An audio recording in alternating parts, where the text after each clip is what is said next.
АТР сейчас — это как тот голос когда-то в 60-е годы, откуда я знал про крымских татар.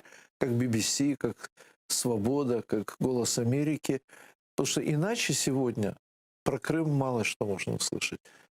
Власти старательно выносят Крым за скобки, прячут его. Вроде бы уже ничего такого, ну сколько можно, мол, говорить. Это все от лукавого. Все от лукавого. Крым есть, был и будет в центре внимания таких людей, как я, диссидентов, вот, правозащитников. И мы видим, как много сегодня людей, которые интересуются Крымом, пытаются помочь Крыму, пытаются помочь людям, которые вынуждены были уехать десятки тысяч из Крыма, для того, чтобы они смогли продолжать.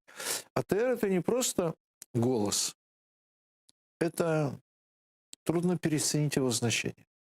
Потому что это и образование, и воспитание, и развитие идентичности крымско-татарской. Связь с Крымом. Особенно сейчас, вот в этот тяжелый год коронавируса, COVID-19, когда очень ограничены средства общения, когда в России сложно работать с интернетом и с международными разными ресурсами,